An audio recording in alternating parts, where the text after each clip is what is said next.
Complex analysis शुरू करेंगे आज हम। तो फर्स्ट लेक्चर कॉम्प्लेक्स एनालिसिस का शुरू करेंगे हम।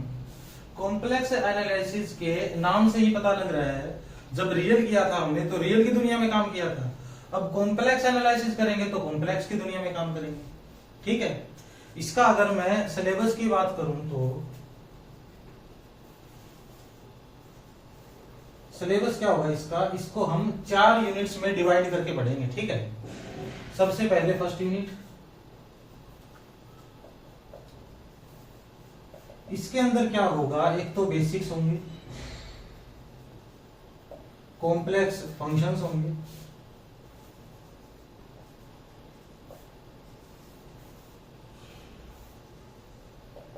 और जो फील्ड है मेरी कॉम्प्लेक्स नंबर्स की,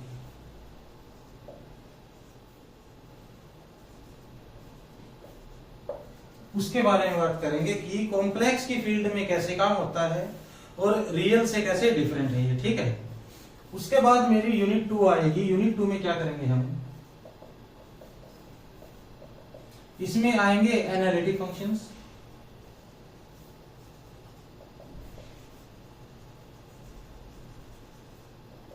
एनालिटिक फंक्शंस एंड सिंगुलैरिटीज।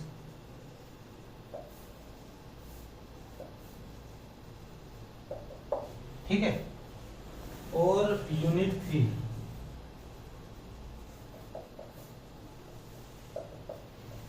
3 के अंदर क्या आएगी, कॉम्प्लेक्स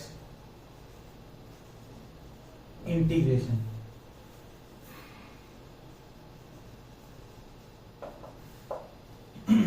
ठीक है, कॉम्प्लेक्स इंटीग्रेशन और टेलर सीरीज, मैक्लेरन सीरीज, इस टाइप का काम होगा। फोर्थ में क्या होगा मेरा, यूनिट 4। यूनिट 4 में होगी इंपॉर्टेंट थ्योरम्स,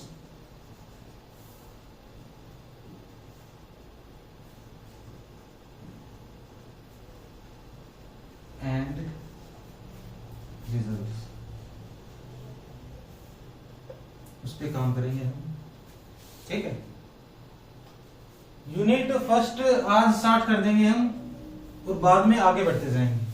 इसके बाद और भी इसमें पोर्शन आता है जो एग्जाम के सिलेबस में है, जैसे मोरबियस ट्रांसफॉर्मेशंस है, बाइलिनियर है, कन्फॉर्मल मैपिंग वगैरह है, वो हम नहीं करेंगे।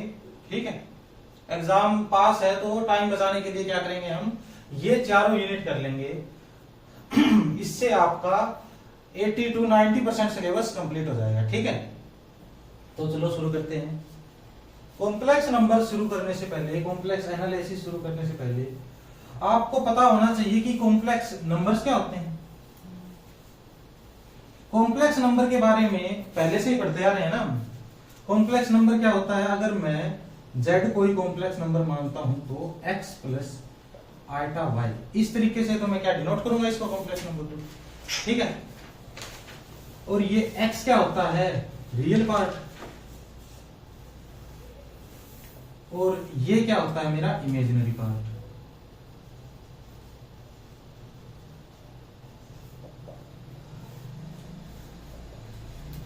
ठीक है, कॉम्प्लेक्स नंबर्स के बारे में क्या जानेंगे हम। जब मेरा रियल नंबर था तो रियल नंबर क्या था, एक ऑर्डर्ड फील्ड बनाता था रियल नंबर। इसका मतलब कोई भी रियल नंबर है अगर मेरे पास, तो कोई दूसरा रियल नंबर या उससे बड़ा होगा या उससे छोटा होगा या उसके बराबर होगा।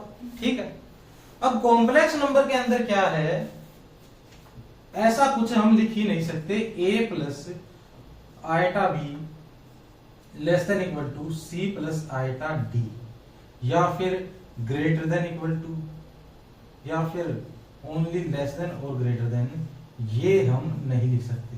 ठीक है, कभी लिखा देखा है कि ये कॉम्प्लेक्स नंबर इससे छोटा है। ठीक है, तो ये पॉसिबल नहीं है। पॉसिबल क्या है, तो पॉसिबल है इनका जो मॉडुलस है ये एक दूसरे से छोटा भी हो सकता है,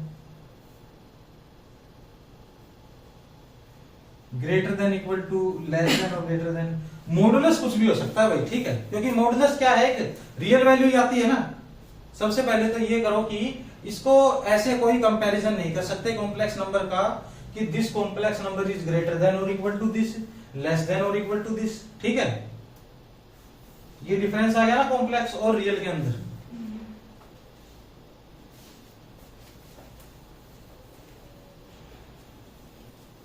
और किसी भी कॉम्प्लेक्स नंबर को मैं क्या करूंगा, किसी इसको x प्लस आयटा वाई को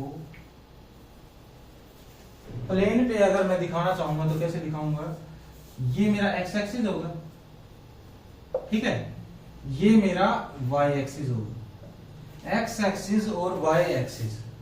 अब ये x जो है ये किसको डिनोट करेगा, x एक्सिस के ऊपर वैल्यूज को, ठीक है, मान लेता हूं ये x डिस्टेंस के ऊपर है यहाँ पे, तो इसको x बोल दूंगा। y किसको डिनोट करेगा, y एक्सिस के ऊपर डिस्टेंस को, ठीक है।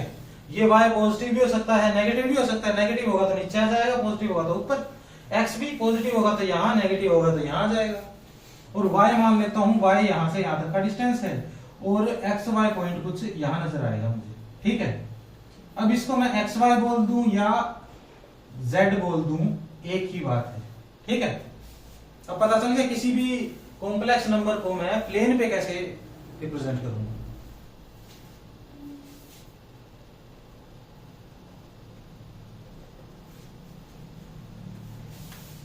वहां पे क्या करते थे, रियल में हम एक नंबर लाइन पे रिप्रेजेंट करते थे ना किसी नंबर को, यहां क्या करूंगा, प्लेन पे रिप्रेजेंट कर दूंगा, ठीक है।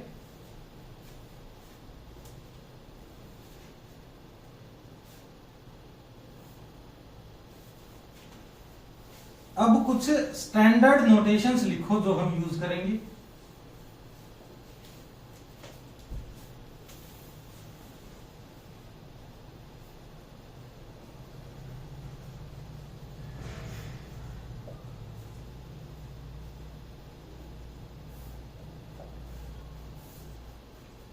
ये रियल में भी लिखे थे ना स्टैंडर्ड नोटेशंस, बाकी रियल के एज इट इज चलेंगे, जो अलग है वो लिख देंगे। ये कॉम्प्लेक्स जो नंबर्स है ये क्या होगा, मेरा कॉम्प्लेक्स नंबर्स का सेट होगा, ठीक है, set of all complex numbers. दूसरा क्या है, z is equal to x plus iota y, ऐसे मैं ट्रीट करूंगा, x y belong to r, ठीक है। ये आयटा जो है ये क्या है, रूट ऑफ -1, ऐसा ही कुछ है मेरा, ठीक है।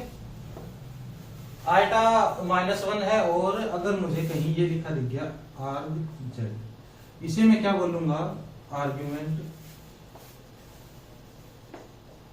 ऑफ z, z कोई कॉम्प्लेक्स नंबर है, ऐसा लिखा दिख गया, इसको क्या बोलूंगा, प्रिंसिपल आर्ग्यूमेंट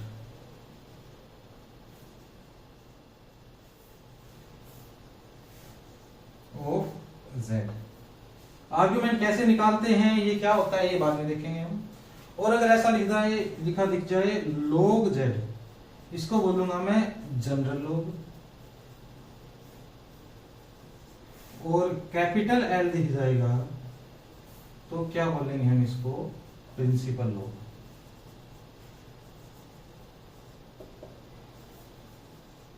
ठीक है। डी को मैं जनरली किससे डिनोट करूंगा, एक डोमेन से किसी को, ठीक है। डोमेन क्या होता है ये भी देखेंगे बाद में।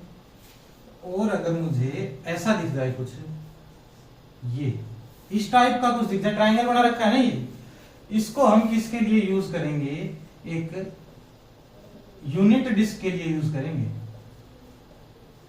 यूनिट डिस्क क्या होती है, मतलब इसका ये है कि 0 0 तो सेंटर है मेरा, और 1 1 यहां जो पॉइंट है ये बाउंड्री पर है, इसका मतलब 1 रेडियस है इस सर्कल का, और ये सर्कल जो प्लेन के ऊपर है इसको मैं एक यूनिट डिस्क बोलूंगा, ठीक है। उसके बाद आप आ जाइए इसके ऊपर, सी के अंदर अगर मैं इंफिनिटी का यूनियन ले लेता हूं तो ये क्या होगा, मेरा एक्सटेंडेड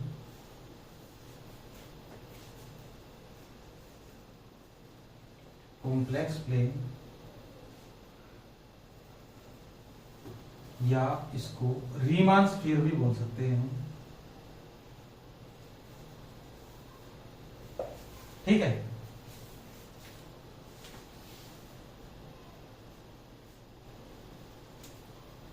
और एक और लिखो 9th, इसमें क्या आएगा, set of all holomorphic, holomorphic बोल दूं, रेगुलर बोल दूं, एनालिटिक बोल दूं, एक ही बात है। फंक्शंस ऑन डोमेन डी, ठीक है, ये नोट करो।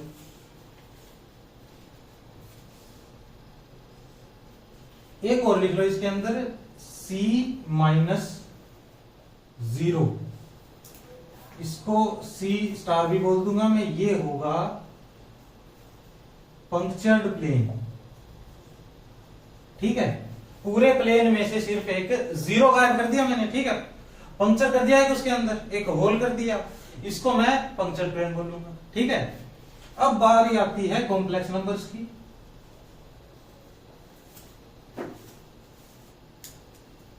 कॉम्प्लेक्स नंबर के बारे में आपने लिख लिया ना, ये x प्लस आइटा वाई के टाइप के दिखेंगे, और ये रियल पार्ट होगा, ये इमेजिनरी पार्ट होगा, इतना तो पहले भी जानते थे हम, ठीक है। अब इसके बारे में क्या लिखोगे आप, कॉन्जुगेट ऑफ कॉम्प्लेक्स नंबर।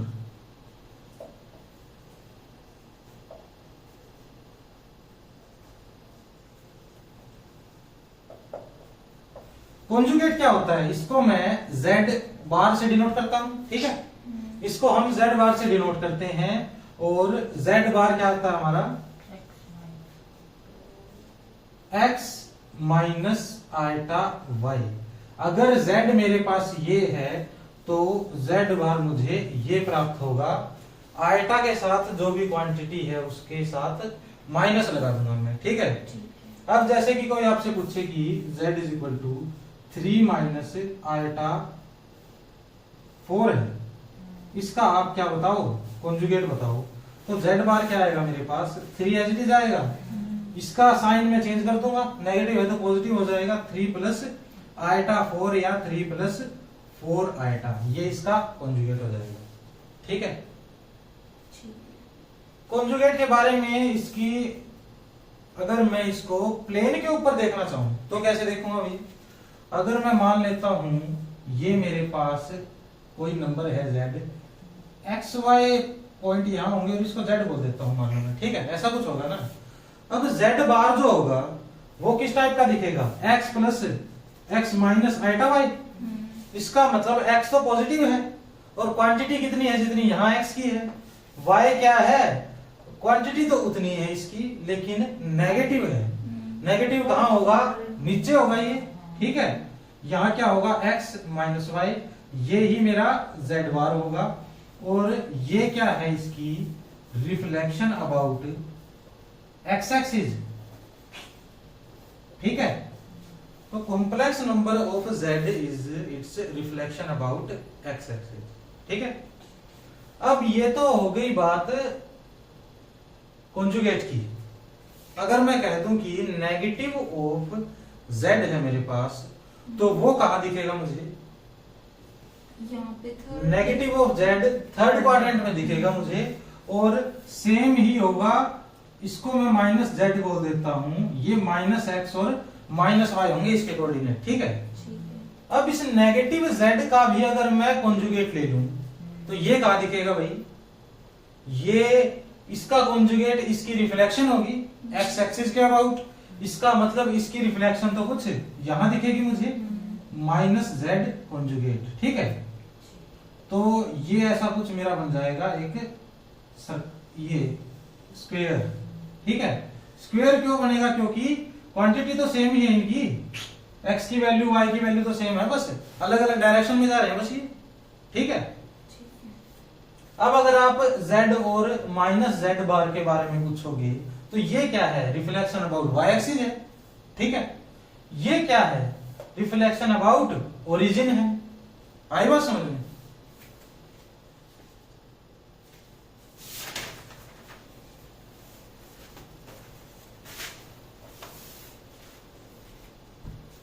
अब आप कुछ प्रॉपर्टीज लिखो इसकी।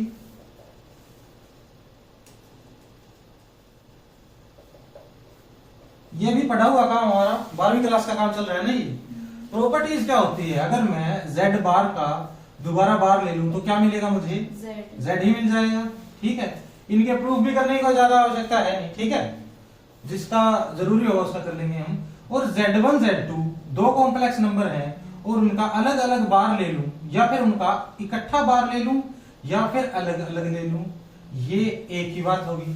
ठीक है, ठीक है। मल्टीप्लीकेशन के रिस्पेक्ट में डिस्ट्रीब्यूटिव होता है, ये जान लो बस आप। ठीक है, थर्ड में क्या करूंगा मैं, अगर डिवाइड में है और पूरे का बार है तो भी क्या करूंगा, बार को डिस्ट्रीब्यूट कर दूंगा अलग अलग। और एडिशन में भी कुछ ऐसा ही करेंगे हम।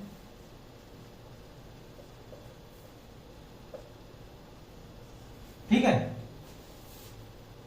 अब एक बात और आती है, z into z bar is equal to mod of z का होल स्क्वायर। ठीक है, ये मॉडुलस पढ़ेंगे तब बताएंगे कैसे क्या होगा, अभी के लिए इतना जान लो बस। ठीक है,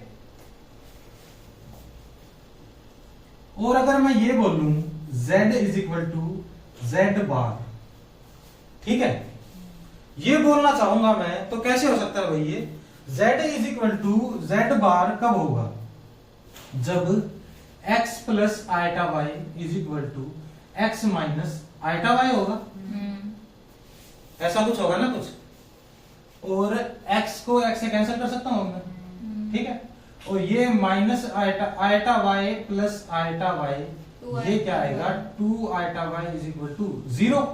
इसका मतलब y इज इक्वल टू 0, ना तो 2 0 होता ना आइटा 0 होता, y को 0 होना पड़ेगा। इसका मतलब z is equal to Z bar if and only if y is equal to 0। ठीक है, सातवां और आठवां लिखो, ये दोनों इंपॉर्टेंट हैं।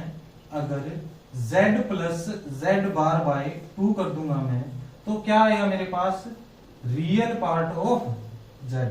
ठीक है, ये रियल पार्ट ऑफ z को ऐसे डिनोट कर देंगे हम। ठीक है, और अगर मैं z minus Z bar by 2 कर दूं तो क्या मिलेगा मुझे, इमेजिनरी पार्ट ऑफ z। ठीक है, नाइन्थ लिखो, अगर मैं z बार को माइनस z के इक्वल करना चाहता हूं तो क्या होगा भाई, देख लेते हैं इसके बारे में भी। x प्लस आइटा y तो मेरा z है, x इज इक्वल टू 0 करना, if and only if x is equal to 0 करना पड़ेगा ना, क्योंकि ये क्या होगा, माइनस z करूंगा तो minus x minus iota y, यहां बार करूंगा तो x माइनस आइटा y। ठीक है, अब ये दोनों कैंसिल हो जाएंगे और यहाँ 2x इज इक्वल टू 0 मिलेगा, ये इंप्लाई कर देगा x इज इक्वल टू 0। ठीक है, 10वां पॉइंट लिखो, pz is equal to 0 if and only if polynomial of z bar is equal to 0। ठीक है, पोलिनोमियल ऑफ z 0 हो या z बार 0 हो एक ही बात है। अगर किसी कॉम्प्लेक्स नंबर का पोलिनोमियल है, उसका कॉन्जुगेट का पोलिनोमियल 0 हो गया तो उसका खुद का पोलिनोमियल भी 0 ही आएगा। ठीक है, ये 0 आ गया तो उसके कॉन्जुगेट का पोलिनोमियल भी 0 ही आएगा। ठीक है, पोलिनोमियल्स के बारे में भी आगे जानेंगे। ठीक है, जो फंक्शंस करेंगे कॉम्प्लेक्स फंक्शंस। अब ये तो बताने की जरूरत नहीं है ना कि भी एडिशन कैसे करते हैं कॉम्प्लेक्स नंबर्स की।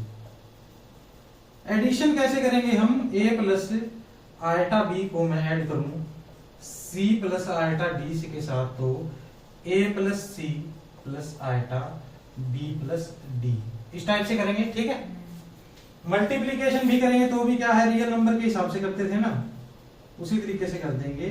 टपल वाइज मल्टीप्लीकेशन जो होती थी उस टाइप का कुछ नजर आएगा मुझे। टपल वाइज एडिशन, मल्टीप्लीकेशन है वो हम डिस्ट्रीब्यूट करके करेंगे।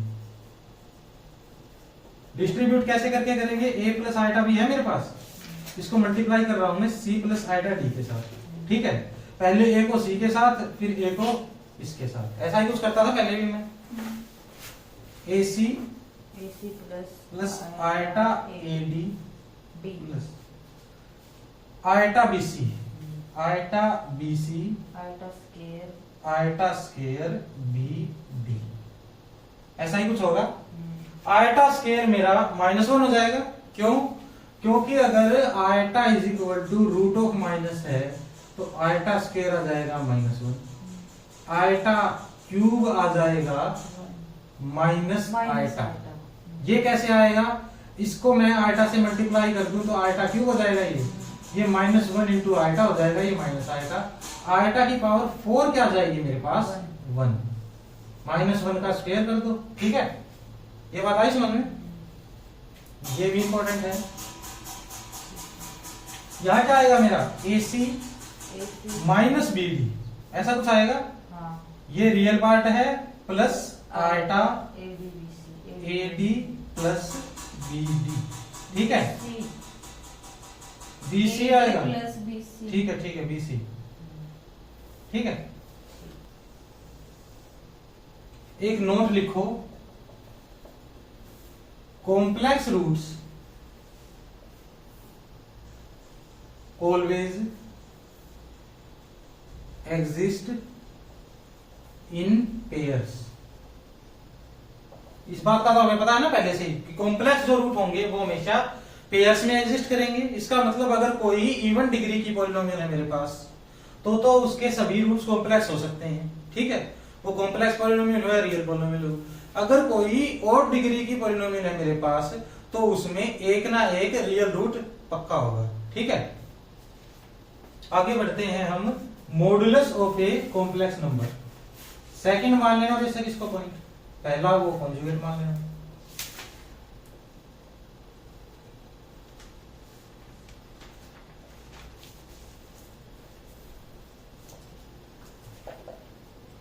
मॉडुलस क्या होता है, मॉडुलस और एब्सोल्यूट वैल्यू।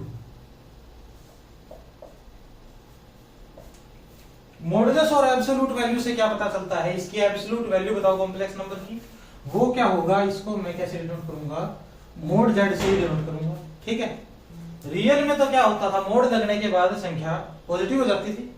यहाँ पे क्या होगा, अब अगर मेरे पास z equal to x plus iota Y नाम से कोई कॉम्प्लेक्स नंबर है, मोड z करूंगा root of X square plus Y square मिल जाएगा मुझे, ठीक है। ऐसे करके मैं मोड निकालूंगा। और रियल से भी आप अगर कंपेयर करो तो पॉजिटिव क्यों होता था उसके अंदर। मान लो मैं रियल नंबर लेता हूं कोई यहाँ पे, तो रियल नंबर के पास तो ये आयटा वाली संख्या होती है, ठीक है। अगर मेरे पास नंबर है z इक्वल टू 4 तो इसके पास आयटा वाली संख्या है नहीं, मोड z कैसे निकालूंगा मैं, root of 4 square plus 0 square. अगर इसको मैं कॉम्प्लेक्स नंबर लिखना चाहूं तो 4 प्लस 0 आयटा लिख सकता हूं, ठीक है। ये करूंगा 4 स्क्वायर प्लस 0 स्क्वायर, ये आएगा 4 स्क्वायर का रूट और ये आ जाएगा 4, ठीक है। अब यहां -4 होता, z इज इक्वल टू -4, तो क्या हो जाता, मोड z निकालता मैं रूट ऑफ -4 का स्क्वायर। इसका मतलब माइनस से ये रूट के स्क्वायर होता तो माइनस तो पॉजिटिव हो जाता, तो 4 स्क्वायर पूरे के पावर 1/2, ये क्या जाता 4, पॉजिटिव का भी पॉजिटिव और नेगेटिव का भी पॉजिटिव, ठीक है। अब ये मॉडुलस जो है मेरा, ये क्या होगा, दो रियल नंबर्स का स्क्वायर करके ऐड कर दिया मैंने, दोनों पॉजिटिव हैं, पॉजिटिव की कुछ भी पावर कर दो पॉजिटिव रहता है वो। इसका मतलब अगर मैं इसकी प्रॉपर्टीज लिखूं तो क्या आएगा मेरे पास, पहली प्रॉपर्टी तो यही लिख लो कि mod z greater than equal to 0, ठीक है। और 0 होने की क्या पॉसिबिलिटी है, इन दोनों को 0 होना पड़ेगा। And mod z is equal to 0 if and only if z is equal to 0 plus 0 iota, ठीक है। अब यहां लिखता हूं मैं z into z bar is equal to mod of z का होल स्क्वायर। अब ये कैसे निकालोगे आप, z इंटू जेड बार करो, a प्लस आयटा b मान लेता हूं मैं इसको, और इसको मानूंगा मैं a माइनस आयटा b। इन दोनों को जब आप मल्टीप्लाई करोगे तो क्या मिलेगा आपको, a square minus iota a b plus iota a b iota square b square, इस टाइप का कुछ मिलेगा।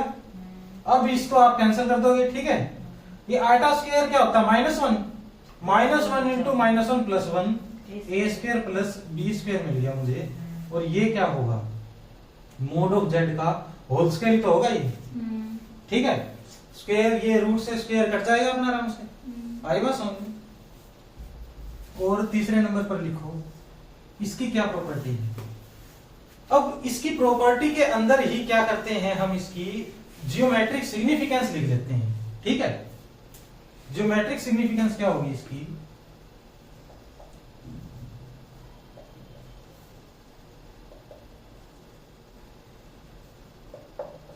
ज्योमेट्रिक सिग्निफिकेंस का मतलब ये ज्योमेट्रिकली रिप्रेजेंट क्या करता है ये, ठीक है। ये क्या रिप्रेजेंट करता है ज्योमेट्रिकली, जो मेरा ओरिजिन है 0 0 वहां से एक्स वाई का डिस्टेंस बताता है, ठीक है। ये मैं क्यों कह रहा हूं डिस्टेंस बताता है, क्योंकि अब अगर आप यहां पे 0 0 है ओरिजिन, यहां पे मैं मान लेता हूं एक्स वाई पॉइंट है कोई, मतलब मेरा z बैठा है यहाँ पे, ठीक है। हर बार एक्स वाई नहीं लिखूंगा, सिर्फ z भी लिख सकता हूं मैं, ठीक है। z बैठा है तो इसका मतलब क्या है, ये जो है ये डिस्टेंस ये क्या होगा, x होगा ये, ठीक है। और ये डिस्टेंस क्या होगा, y, ठीक है। ये डिस्टेंस x है, ये डिस्टेंस y है, ये परपेंडिकुलर है एक, तो इस ट्राइंगल के ऊपर मैं पाइथागोरस थ्योरम लगा सकता हूं। जब आप पाइथागोरस थ्योरम लगाओगे ये हाइपोटेनस हो जाएगा और root of X square plus Y square आ जाएगा, जो कि मेरा मोड ऑफ z है, ठीक है। तो geometrically mode of z represents the distance of a complex number from origin, ठीक है। अब ये जो है मेरा -x है, अगर मान लेता हूं -x है, ठीक है, और पॉजिटिव y है, तो क्या करूंगा मैं, तो भी सेम आएगा, ये तो मेरा डिस्टेंस सेम आएगा ना मेरा, तो मैं क्या करूंगा यहाँ पर, अब इसको मैं मोड x और मोड y मान लेता हूं, ठीक है। क्योंकि नीचे जाओगे तो भी डिस्टेंस सेम आएगा, इस साइड जाओगे तो भी, इसको क्या मान लेता हूं मैं, ये डिस्टेंस मेरा हमेशा ही मोड x के बराबर आएगा, ये मोड y, इसका मतलब लेफ्ट राइट जाते रहो, कोई दिक्कत की बात नहीं है, ठीक है।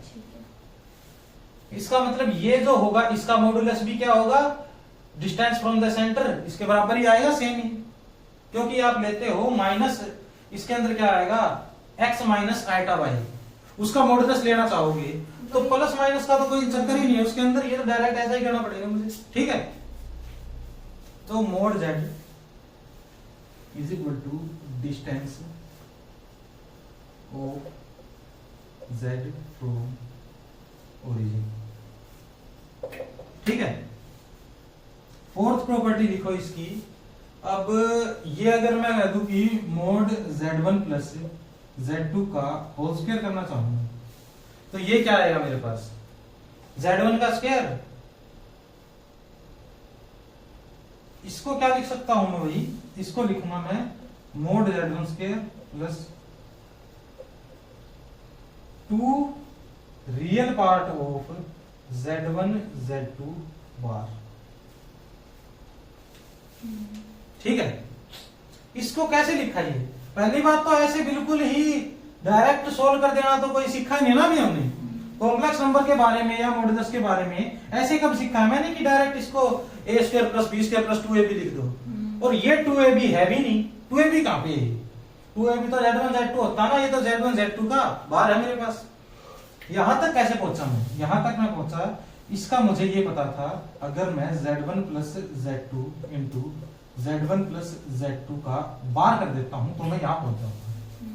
ये कहां से पहुंचा मैं, सेकंड पे, ठीक है। इन दोनों को अगर मैं मल्टीप्लाई करता हूं अब, तो क्या आएगा मेरे पास, ये जो मेरा कॉन्जुगेट है ये डिस्ट्रीब्यूटिव होता है, ये डिस्ट्रीब्यूट हो जाएगा दोनों के ऊपर, ये अब डिस्ट्रीब्यूट हो गया तो ऐसा कुछ हो गया, z1 into z1 bar plus z1 into z2 bar, ऐसा कुछ आया मेरे पास, ठीक है। In addition z2 into z1 bar plus z2 into z2 bar, ठीक है। इसको रख कर दूं मैं,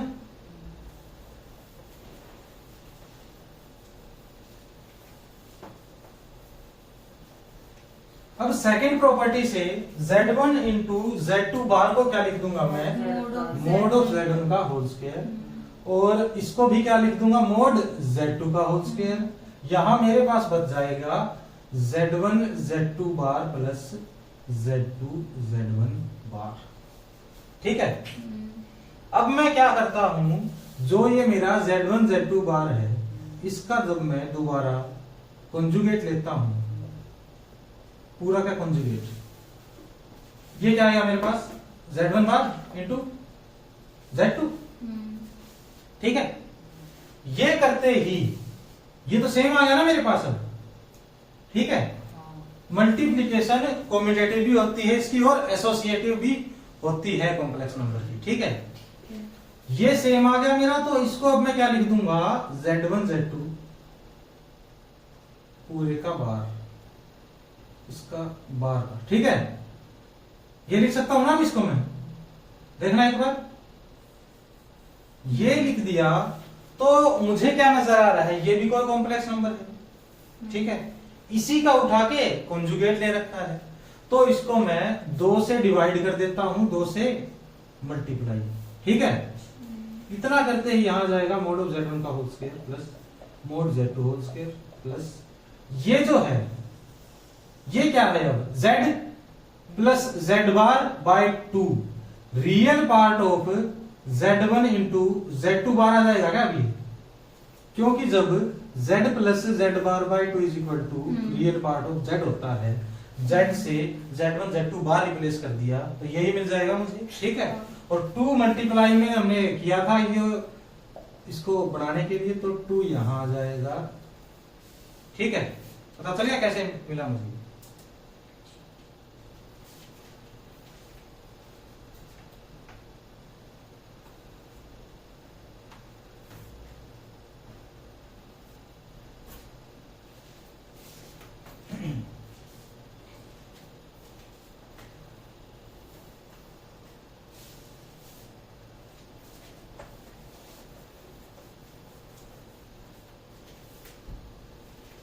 अब पांचवी प्रॉपर्टी क्या है मेरी, ये है अगर रियल पार्ट ऑफ Z लेता हूं मैं, या तो वो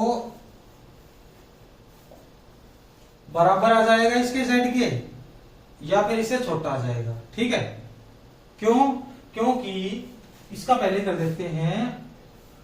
ठीक है, ये अगर इसमें मोड ऑफ रियल Z लिखोगे तो मोड रियल Z को दोबारा पॉजिटिव में बदल देगा, बस इतना ही करेगा। तो ये real Z less than equal to mod Z क्यों बोल रहा हूं मैं, मान लेता हूं कि मैं, मेरे पास ऐसा है कुछ 1 प्लस 2 आएगा। ठीक है, इसके अंदर रियल पार्ट की वैल्यू है 1, तो ये किससे छोटी या बराबर होगी। अब मोड Z मेरे पास आएगा root of 1 square plus 2 square. ठीक है, ये हमेशा इससे बड़ा होगा। अब अगर मैं मान लेता हूं ये 2 होता ही ना, तो भी ये इससे बड़ा या बराबर हो जाता ना, तो इसके। ठीक है, अगर 2 होगा कुछ मेरे पास तो ये इससे बड़ा हो जाएगा, अगर 2 की जगह 0 होगा तो ये बराबर हो जाएगा। ठीक है, इसी तरह इमेजिनरी पार्ट ऑफ Z जो है मेरा less than equal to mod of iota imaginary Z। ठीक है, less than equal to mod Z, इसको भी ऐसे ही करेंगे हम। ये नेगेटिव होता तो क्या हो जाता, पॉजिटिव बना देता तो वैसे भी छोटा होता। ठीक है, 6th में क्या लिखो, अब mod Z is equal to 1, इसको मैं क्या कहूंगा, जब mod Z is equal to something था, ये क्या होता है, distance of Z from origin. Mod Z is equal to 1 लिख दिया तो इसका मतलब वे सभी पॉइंट जो एक डिस्टेंस पे हैं। ठीक है, सभी पॉइंट्स कौन से होंगे, वे कुछ पॉइंट यहां होंगे, ऐसे बढ़ते जाऊंगा ना मैं। ठीक है, तो ये क्या बना देगा, एक सर्कल बना देगा। अब अगर मैं मोड Z लेस देन 1 बोल देता हूं तो क्या होगा, सभी ऐसे पॉइंट्स जिनका डिस्टेंस Z से कम है, 1 से कम, इसके अंदर क्या जाएंगे सभी पॉइंट। ठीक है, mod Z greater than 1, greater than 1 के अंदर 1 डिस्टेंस से बाहर के पॉइंट्स। ठीक है,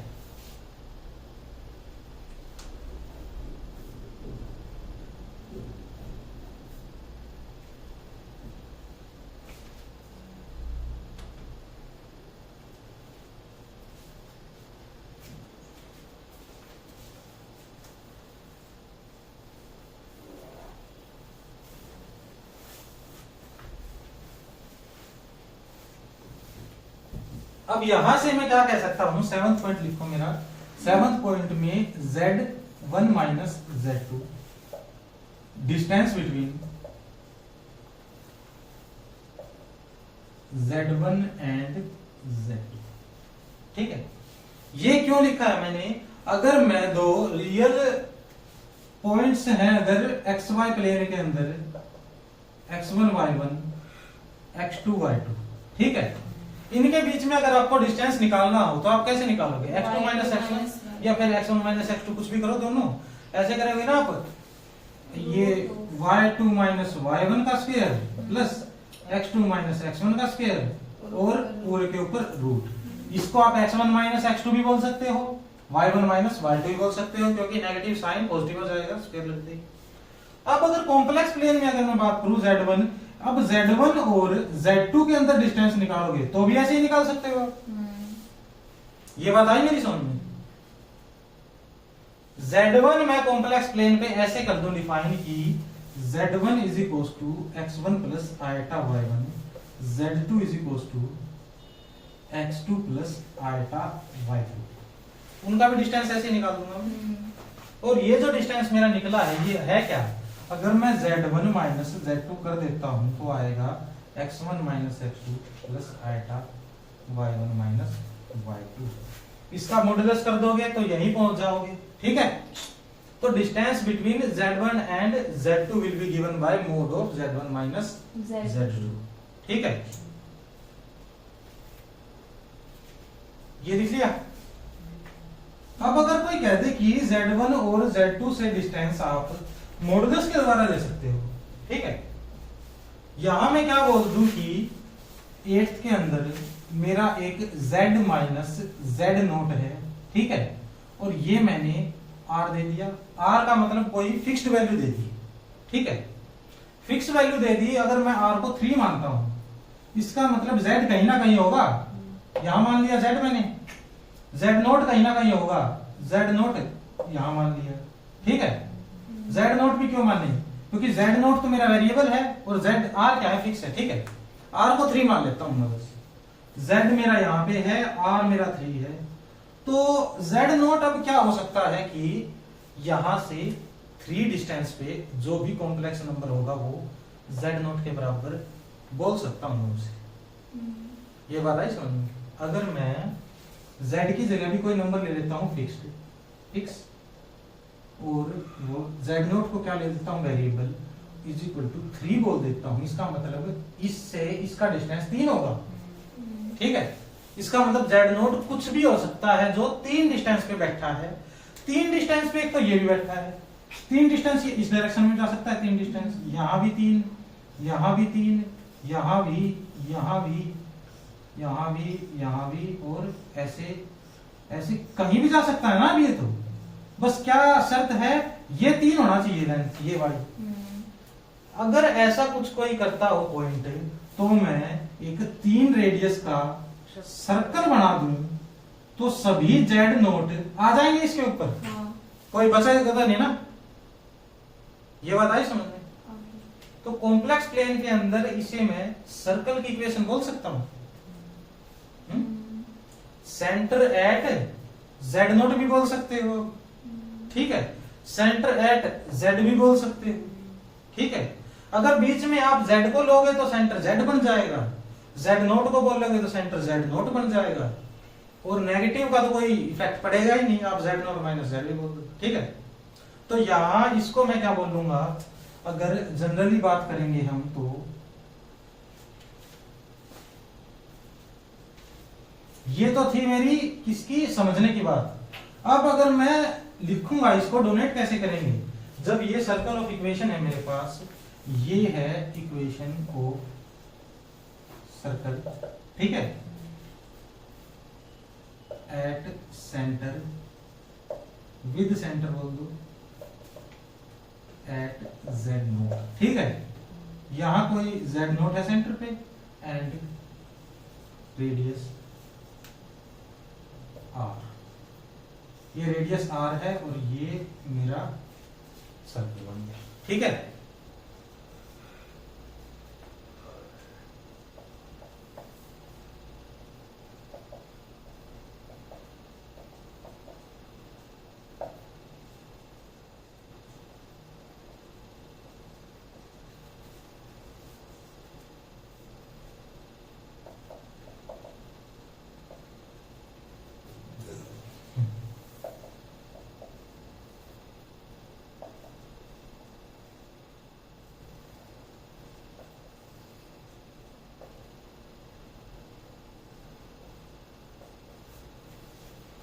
इसे क्या बोलता हूं मैं, पैरेललोग्राम लो।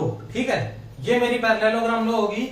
आप इन दोनों को अलग अलग क्या करोगे, अब इसका फॉर्मूला मुझे पता ही था, इसका फॉर्मूला मैंने ऊपर लिख दिया। इन दोनों को अलग अलग करोगे, ये 2 रियल Z1 Z2 बार कैंसिल हो जाएगा। ठीक है, यही मिल जाएगा मुझे। इसके बाद आती है ट्रायंगुलर इनइक्वालिटी, इसको बोल दो पैरेललोग्राम लो।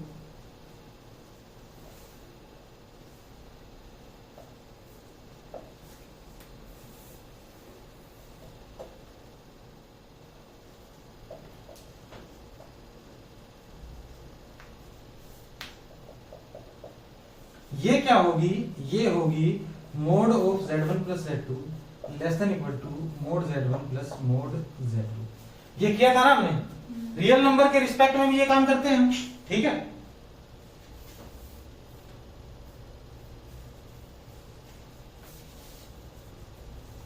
Z1 प्लस Z2 इससे छोटा है तो माइनस Z2 तो होना ही होना है। ठीक है, और 13 में लिखो mod of Z1 minus mod Z2 less than equal to mod of Z1 plus Z2 less than equal to plus.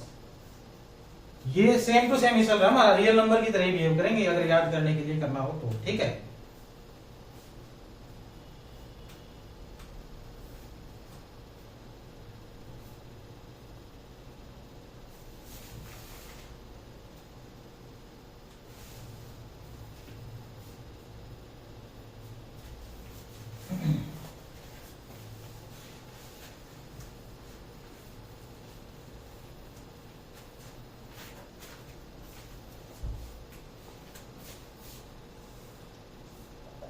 Question number 1 लिखो, अंडर व्हाट कंडीशन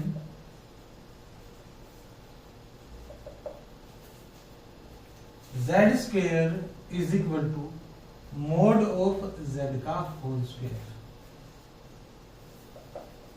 किस कंडीशन के अंदर मुझे ऐसा कुछ प्राप्त हो जाएगा। ठीक है, ऐसा कुछ कब प्राप्त होगा, एक तो दूर से ही पता लग रहा है, अगर Z 0 के बराबर हो तो भी ऐसा मिल जाएगा मुझे, है ना। Z इज इक्वल टू 0 और Z इज इक्वल टू, अगर प्योरली रियल हो मेरे पास तो क्या करूंगा मैं, प्योरली रियल का स्क्वायर करोगे तो वो पॉजिटिव हो जाएगा और स्क्वायर हो जाएगा। मोड में भी क्या होता है, वो पॉजिटिव और स्क्वायर ही तो होता है, प्योरली रियल हो। Example Z is equal to 3 minus 3 इस टाइप से, या फिर क्या हो वो प्योरली इमेजिनरी हो जाएगा तो क्या होगा भाई, तो ऐसा होगा अगर मैं 3 आइटा लेता हूं, ठीक है, 3 आइटा ले लिया और इसका स्क्वायर कर दिया, स्क्वायर करते ही क्या होगा, ये 9 माइनस 9 आ जाएगा, है ना। और 3 आइटा का आप मोड करोगे तो प्लस 9 आएगा। ये तो दिक्कत आ गई। इसका मतलब प्योरली इमेजिनरी नहीं ले सकता, नेगेटिव ऑफ प्योरली इमेजिनरी ले लूं तो क्या होगा, ये ले सकते हैं नेगेटिव ऑफ प्योरली इमेजिनरी लूंगा तो -3 आइटा का होल स्क्वायर, तो भी नहीं आएगा, ये तो भी नहीं आएगा, क्योंकि माइनस और माइनस तो 0 कर देगा ना ये ना, माइनस और माइनस तो 1 हो जाएगा ना ये। इसको मैं ऐसे लिख सकता हूं ना, -1 स्क्वायर 3 स्क्वायर आइटा स्क्वायर, ये तो दोबारा -9 दे देगा। ठीक है, तो कब पॉसिबल है भाई ये बताओ।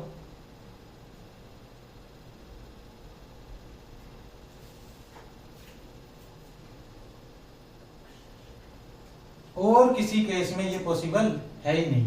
ठीक है, प्योरली रियल लोगे तो ठीक है, प्योरली इमेजिनरी में कुछ भी करो आप, पॉसिबिलिटी नहीं आएगी ये। ठीक है, और यहां से मैं क्या कह सकता हूं, यहां से ये कह सकता हूं क्या, Z is equal to Z bar.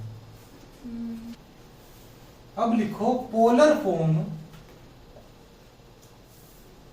Of a complex number.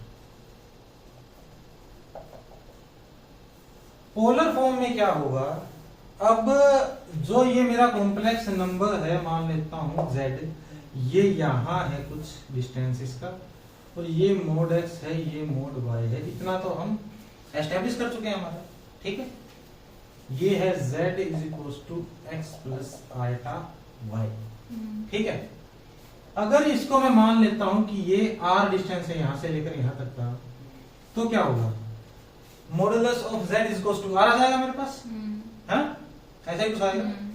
तो ये जो है x मोड y, इसको मैं क्या लिख सकता हूं, अब ये क्या है 90 डिग्री का एंगल है ना, ये कोई मेरा थीटा है। ठीक है, अब इस r को मैं लिख सकता हूं r is equal to, r को क्या लिखें, r by something, r by या फिर x by mod x by r को क्या लिख सकता हूं मैं, कोस थीटा। ठीक है, यहां से x को क्या लिख दूंगा मैं, r कोस थीटा। ठीक है, अगर पॉजिटिव में है तो लिखने में कोई दिक्कत ही नहीं है ना, नेगेटिव में होगा तो बाद में देखेंगे हम। x को r कोस थीटा लिख सकते हो आप, और y को क्या लिख सकते हो फिर, r साइन थीटा।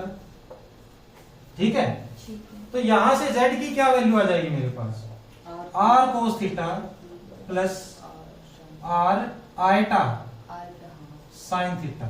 ठीक है, आयटा तो साथ में चलेगा, फिर ये y की वैल्यू पुट करोगे तो ये क्या है, इसकी पोलर फॉर्म है।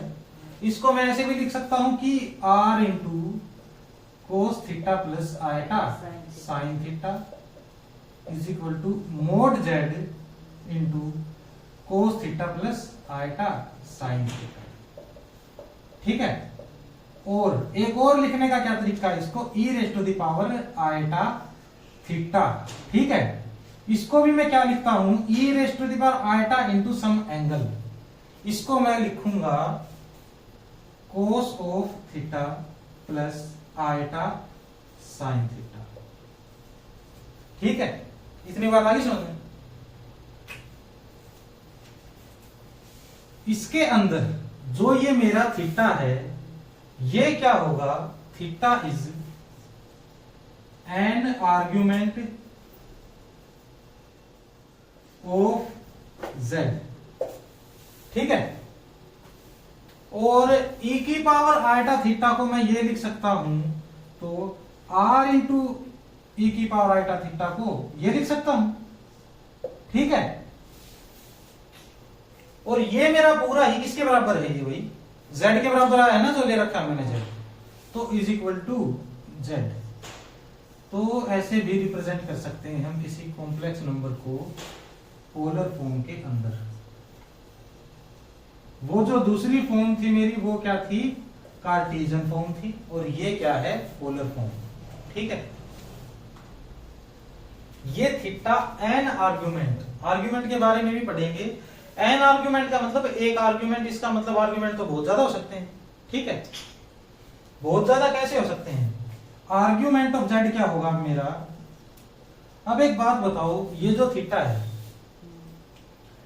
अब अगर मैंने ये एंगल कंसीडर कर रखा है थीटा, और मैं एक पूरा सर्कल अगर पूरा कर जाऊं, यहां पे एक सर्कल ले लूं और यहां पहुंच जाऊं दोबारा, तो भी एक्स एक्सिस से ये एंगल तो सेम ही रहेगा मेरा, है ना, लेकिन एंगल की वैल्यू क्या आ गई है, थीटा प्लस 2 पाई आ गई ना। अब तो ये बात आई समझ में, 2 चक्कर काट दूंगा तो थीटा प्लस 4 पाई हो जाएगा, है ना। एंगल की वैल्यू क्या आ गई फिर, थीटा तो है ही है ना। आर्ग्यूमेंट को अगर मैं ये बोलूं कि आर्ग्यूमेंट क्या होता है, एक्स एक्सिस से, पॉजिटिव एक्स एक्सिस से जो एंगल बनता है आर के साथ, ठीक है। अब पॉजिटिव एक्स एक्सिस से थीटा तो बन ही रहा है, लेकिन थीटा प्लस 2 पाई भी तो बन रहा है। थीटा बोलो या थीटा प्लस 2 पाई बोलो, एक ही बात है। थीटा प्लस 4 पाई 6 पाई कुछ भी बोलो, एक ही बात है, ठीक है। कुछ भी तो नहीं बोल सकते, यहां पे बोल सकते हैं हम थीटा प्लस 2n पाई बोल सकते हैं भाई, क्योंकि पूरा सर्कल कब करेगा ये, जब 2 पाई कर लेगा ना, जब तभी करेगा ये, सिंगल पाई में तो यही रह जाएगा ये, ठीक है।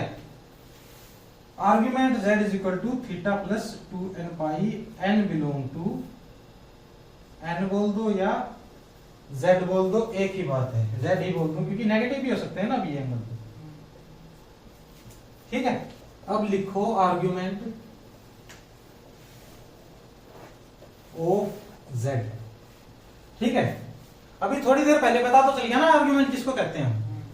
ये जो कोई मेरा कॉम्प्लेक्स नंबर होगा प्लेन के ऊपर, ये पॉजिटिव एक्स एक्सिस के साथ जो एंगल बनाएगा उसे मैं क्या बोल लूंगा, argument.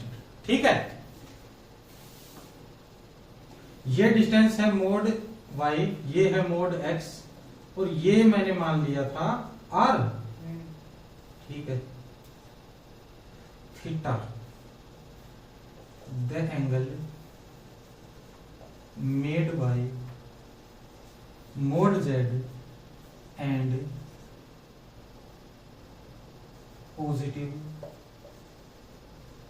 x axis is known as argument।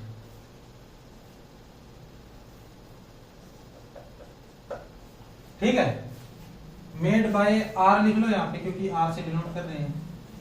आई बात समझ, क्योंकि मोड जेड तो क्या हो जाएगा, यहां पर भी मोड जेड सेम ही आएगा और ये थीटा भी सेम ही आएगा। ठीक है, जहां पर मोड जेड सेम है वहां थीटा भी सेम ही आएगा मेरा। नहीं, थीटा सेम नहीं आएगा भाई, मोड जेड सेम आ जाएगा ना, तो थीटा गलत आ जाएगा, अलग आ जाएगा कुछ, क्योंकि अब ये वाला तो सेम आएगा, क्योंकि ये जो यहां जो एंगल होगा ना ये तो आएगा सेम। क्यों सेम आएगा, यहां से लेके यहां तक का डिस्टेंस जब सेम है तो ये और ये दोनों सेम होंगे, है ना, और यहां पर भी x यहां पर भी y, तो ये एंगल तो सेम आ जाएंगे। ये बात आई समझ में। यहां पर जब मैं जाऊंगा और z जितना ही जाऊंगा तो ये r जितना ही जाऊंगा तो ये एंगल और ये सेम आएंगे मेरे। ठीक है, लेकिन अभी मैंने बोला है the angle made by r and ये क्या है, पॉजिटिव x एक्सिस। ठीक है, अब ये दोनों एंगल तो आगे सेम, लेकिन पॉजिटिव x एक्सिस जो है मेरा वो तो यही बैठा है ना बस, इसके साथ ये एंगल तो है नेगेटिव x एक्सिस के साथ। पॉजिटिव के साथ एंगल कौन सा बनेगा, ये बात आई समझ में।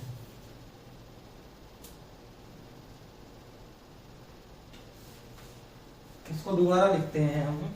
सबसे पहले तो आप इसकी डेफिनेशन लिखोगे, angle made by r and positive x axis, इतना लिखो और इतना ध्यान में रखो, फिर हम आगे बढ़ते हैं, इसका फ्रेश डायग्राम बनाते हैं।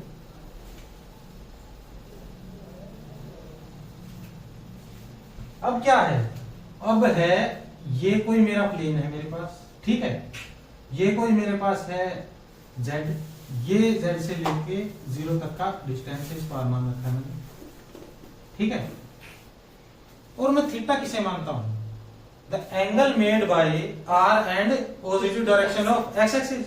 ठीक है, ये मेरा थीटा आ जाएगा, थीटा। अब मैं अगर मान लेता हूं कि ये तो है, मान क्या लेता हूं, अगर ये दे रखा होगा कुछ x प्लस आइटा y, यही आएगा ये। ठीक है, इन दोनों को यूज करते हुए कोई ट्रिग्नोमेट्रिक आइडेंटिटी यूज कर सकता हूं मैं। ट्रिग्नोमेट्रिक रेशियो जो इसको परपेंडिकुलर और बेस को यूज करती हो, वो टेंजेंट है ना एक, तो टेंजेंट थीटा क्या आएगी मेरे पास, mod of y by mod of x। ठीक है, ये बात आई समझ में। इस मामले में y बाय x आ जाएगा, क्यों, क्योंकि ये तो दोनों पॉजिटिव हैं। थीटा क्या आ जाएगा मेरे पास,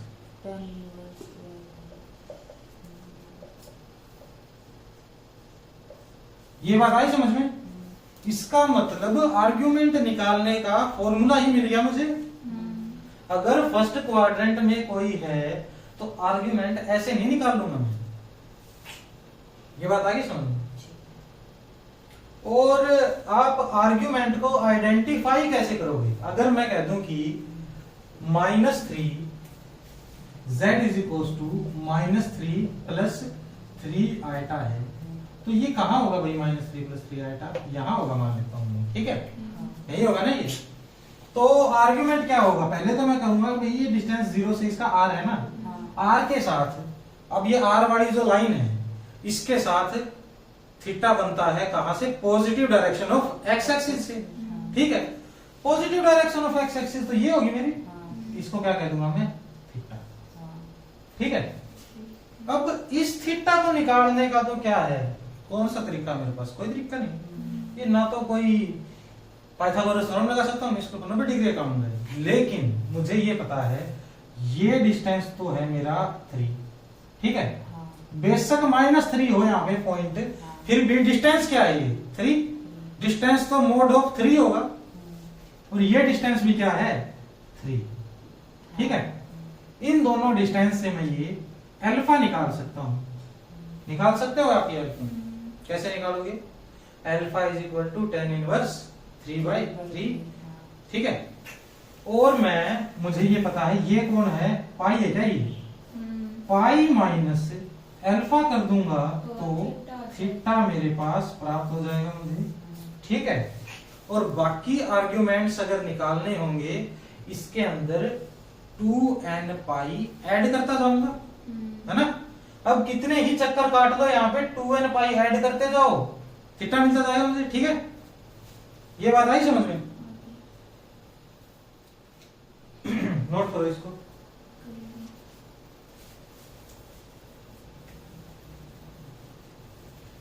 अब ये पता चल गया मुझे किसी का आर्ग्यूमेंट निकालना हो तो कैसे निकालते हैं।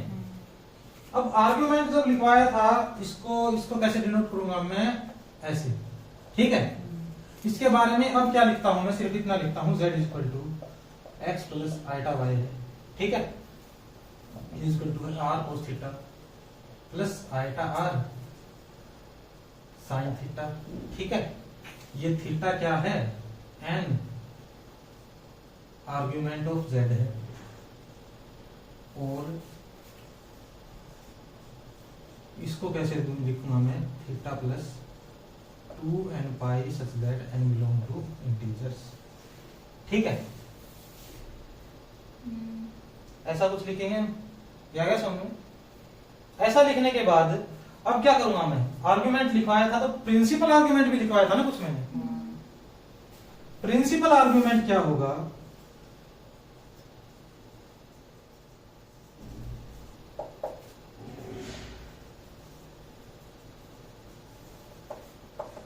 प्रिंसिपल आर्ग्यूमेंट होगा थीटा,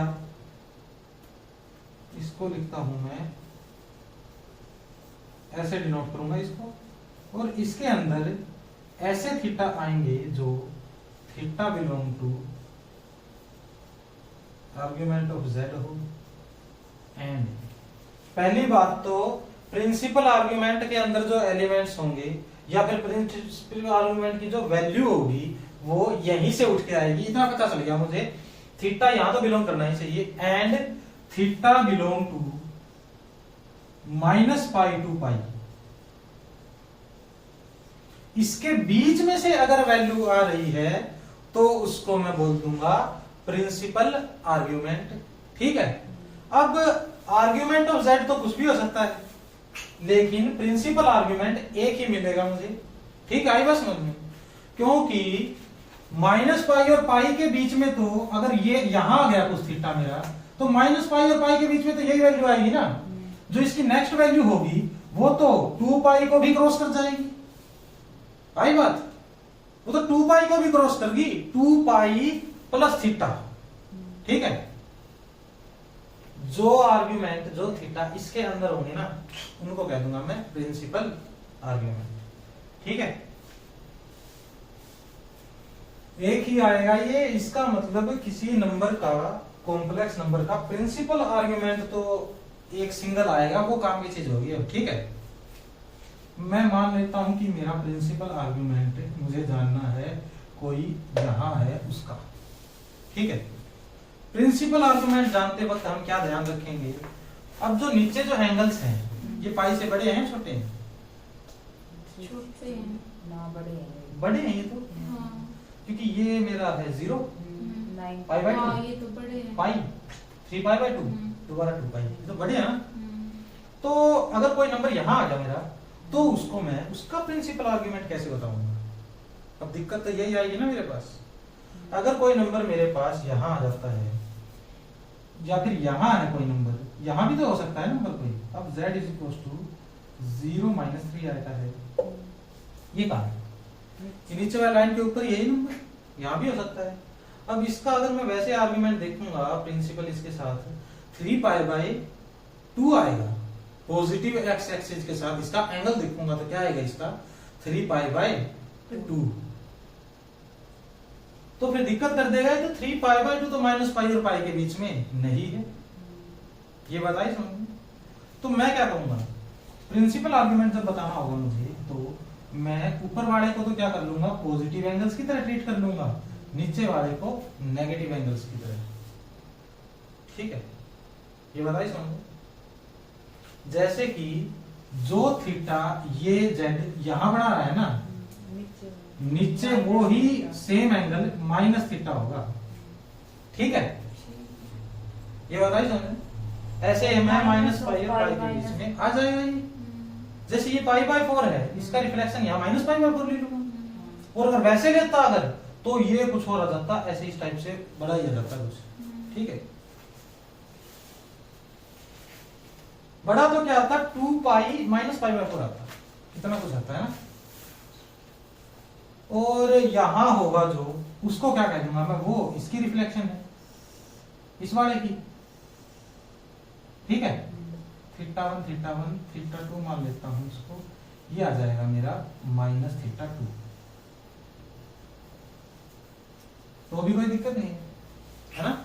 अब ये जो ये जो कुछ भी आएगा π/2 और π के बीच में, इसका नेगेटिव यहाँ लिख दूंगा मैं। ठीक है, इसको आज कंफ्यूजन को दूर करने की कोशिश करेंगे हम। How to find principal argument.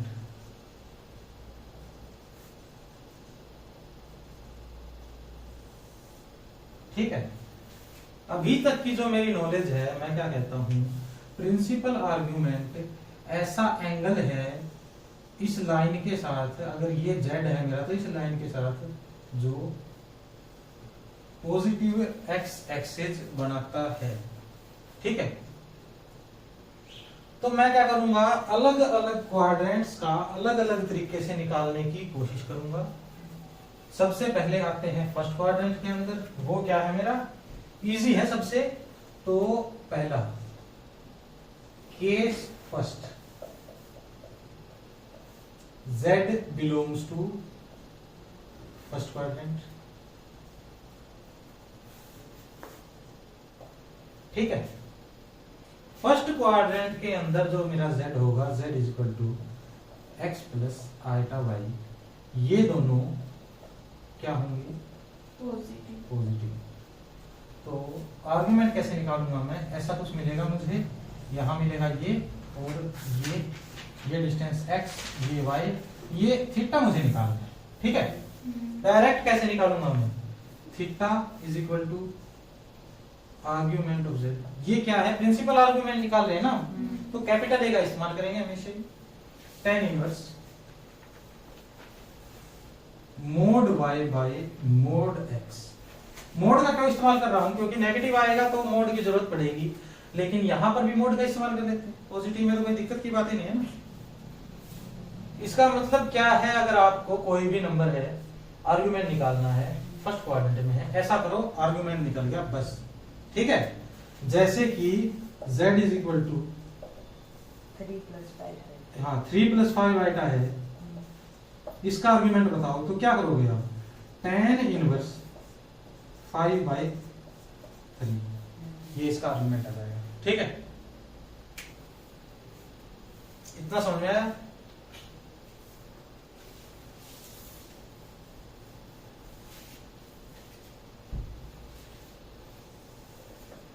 Case second,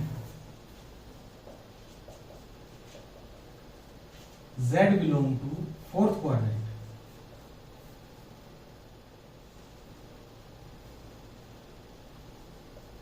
fourth में क्यों पहुंच गए हम, क्योंकि फोर्थ का निकालना थोड़ा इजी है, जो मिला है उसमें नेगेटिव से दो, बस उसके आगे और कुछ करना ही नहीं है। ठीक है, जो थीटा मुझे यहां मिलेगा z का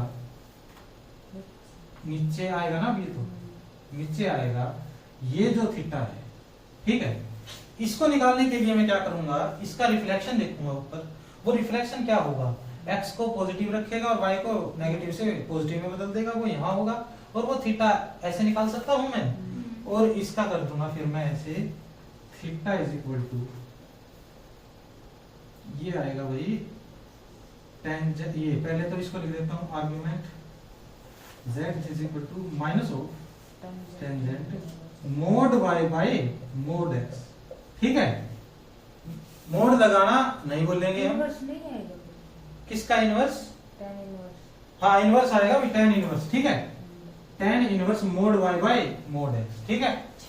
नेगेटिव कर देना। अब इसकी क्या एग्जांपल लेंगे, क्या चीज लेंगे हम, इसका एग्जांपल ले लेता हूं मैं 3 माइनस 5 आइटा, ये ले लेता हूं 3 माइनस 5 आइटा। इसका आर्गुमेंट क्या आएगा, tangent inverse minus of tangent inverse 5 by 3, ठीक है। इसका tan इनवर्स 5 बाय 3, इसका minus of tan inverse 5 by 3। अब पहुंच जाते हैं हम सेकंड क्वाड्रेंट के अंदर, ये लिख लिया था ना।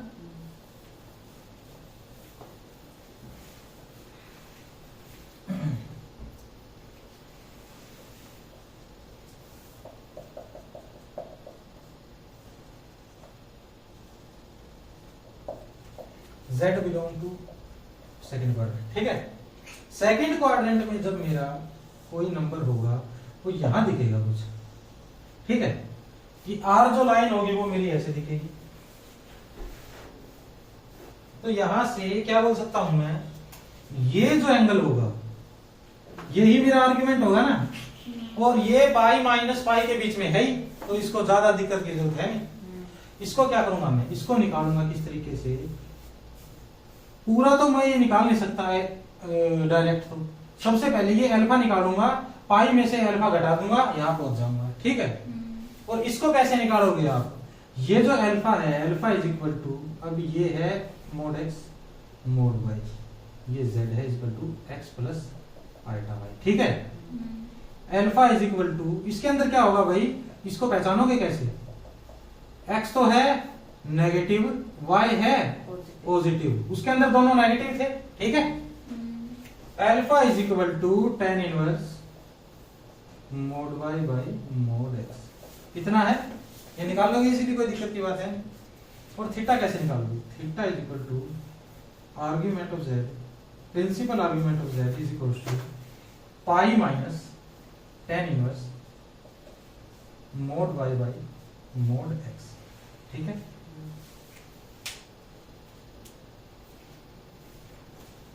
फोर्थ लिखो केस 4, इसमें क्या है, z belong to third quadrant. Third quadrant में जब होगा z, तो यहां होगा कुछ, ठीक है। अब मैं क्या करूंगा, मैंने बताया था अब हम प्रिंसिपल आर्गुमेंट निकालने जा रहे हैं। जब इस क्वाड्रेंट की बात की तो यहां वाले एंगल का नेगेटिव कर दिया, इस क्वाड्रेंट की बात करूंगा तो यहां जो मिलेगा ना मुझे, उसका नेगेटिव कर दूंगा, वही मेरा प्रिंसिपल आर्गुमेंट आ जाएगा, थीटा 2 माइनस ऑफ थीटा 2, ठीक है। यहां क्या मिला था मुझे, यहां मिला था भाई मुझे ये जो एंगल थीटा है मेरा, ये कैसे निकाला था मैंने, theta is equal to argument of z is equal to, इस वाले की बात हो रही है, इस वाले की pi minus tangent inverse mod y by mod x करके, ठीक है। इसका नेगेटिव करूंगा तो मैं नीचे पहुंच जाऊंगा, ऐसे बोल रहा हूं ना मैं। इसका नेगेटिव कर दो, कैसे करोगे, प्लस का ये हो जाएगा, नेगेटिव ये हो जाएगा। इसका मतलब इतना याद रखना है बस मुझे, जब मैं इसका प्रिंसिपल आर्गुमेंट निकालूंगा तो जो ये x और y मिला है मुझे, x मोड x और यहां कुछ होगा मोड y, ठीक है। ये जो मिला है मुझे थीटा इज इक्वल टू, ये निकाल लूंगा, ठीक है। आर्ग्यूमेंट ऑफ z ये आएगा भाई tangent inverse mod y by mod x minus pi, ठीक है। इतना ही ध्यान रखना मुझे। अब अगर मैं बोल दूं कि arg z is equal to, यहां आएगा -1 माइनस आइटा, इसका आर्ग्यूमेंट निकालो, तो कैसे करोगे आप? tan इनवर्स 1/1 मोड करोगे तो पॉजिटिव हो जाएगा, माइनस ऑफ पाई, ये आएगा भाई π/4 माइनस पाई। ये क्या आएगा फिर बताओ? ये हो जाएगा -3 -3π/4, और ये -3π/4 मेरा बिलोंग करता है क्या इसके अंदर? -π to π में करता है तो बिलोंग, है ना? आई बात समझ में? कैसे करेंगे इसमें? हमने क्या किया है, जो ये जो ऊपर के जो एंगल थे ना, इनको तो मान लिया 0 से लेकर पाई तक, नीचे वाले को 0 से लेकर -π तक, ठीक है?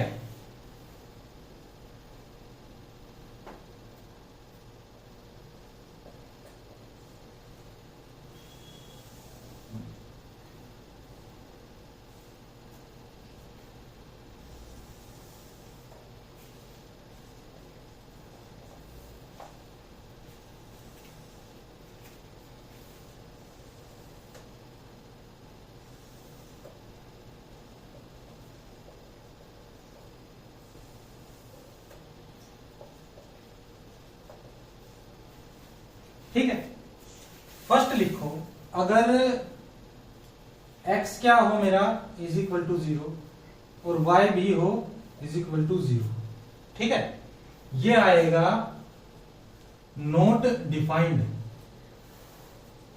इसके ऊपर मेरा आर्ग्यूमेंट डिफाइंड ही नहीं है, ओरिजिन के ऊपर आर्ग्यूमेंट डिफाइंड ही नहीं है, ठीक है? सेकंड लिखो, x तो मेरा 0 हो और y क्या हो? Greater than 0। कहां पहुंच जाऊंगा भाई मैं?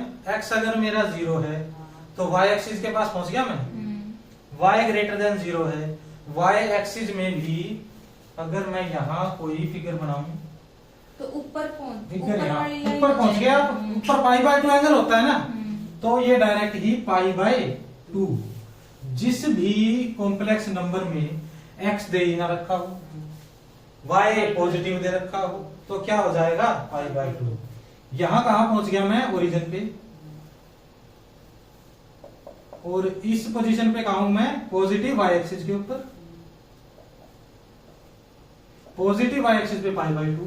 थर्ड, x तो मेरा 0 है और y क्या है? Less than 0। यहां पहुंच गया मैं नेगेटिव y एक्सिस पे, नेगेटिव y एक्सिस के ऊपर क्या है भाई? -π/2। आई बात समझ में? अगर मैं ऊपर तो बढ़ता जा रहा हूं 0 से पाई, नीचे बढ़ता जा रहा हूं 0 से -π के बीच में ये -π/2 मिल जाएगा मुझे, और ऊपर वाले की रिफ्लेक्शन ही तो लेता हूं मैं, π/2 की रिफ्लेक्शन -π/2, नेगेटिव लगाऊंगा तो। फोर्थ में क्या है? y is equal to 0, x greater than 0। यहां कहां पहुंच गया भाई मैं? पॉजिटिव x एक्सिस के पास पहुंच गया क्या? पॉजिटिव x एक्सिस के ऊपर जो एंगल बनेगा मेरा थीटा, ये पाई बनेगा, ये तो आसान सी बात है ना, उस साइड से तो एंगल पाई बनेगा, पाई, तो ये पाई हो जाएगा। अब बारी आती है किसकी? Negative x y is equal to 0, x is less than, positive x axis के ऊपर, पॉजिटिव तो यहां है ना भाई, कुछ पॉजिटिव तो यही है, ये तो 0 एंगल बना रहा है ना आपस में, इसको 0 कर देंगे हम, ये तो 0 एंगल है। अब पॉजिटिव x एक्सिस खुद के साथ क्या एंगल बनाता है? कोई भी लाइन खुद के साथ 0 एंगल बनाती है, ठीक है? नेगेटिव के साथ पाई बना देगा भाई,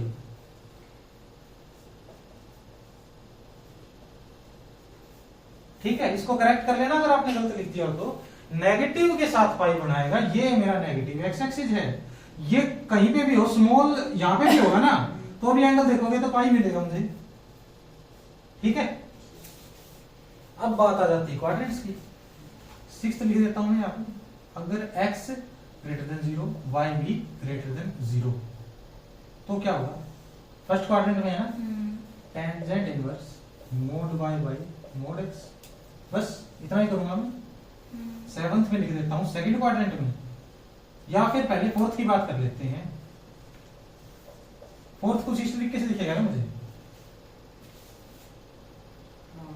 फोर्थ में क्या करूंगा मैं, बस नेगेटिव लगा दूंगा, negative of tangent inverse mod y by mod x, और x लेस देन 0। ये कहां पहुंच गया मैं, फर्स्ट के अंदर, ये पहुंच गया मैं फोर्थ के अंदर, ये है सेकंड, इसके अंदर होगा pi minus tangent inverse mod y by mod x, और इसके अंदर क्या होगा भाई,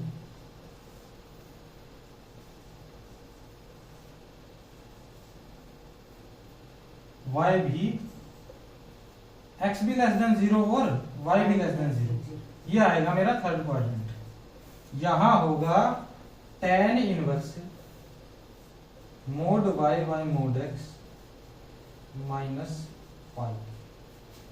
ये टेबल जब अगर आपको याद है तो आप आर्ग्यूमेंट निकाल सकते हो, कोई भी कहीं पे भी हो फिर, ठीक है।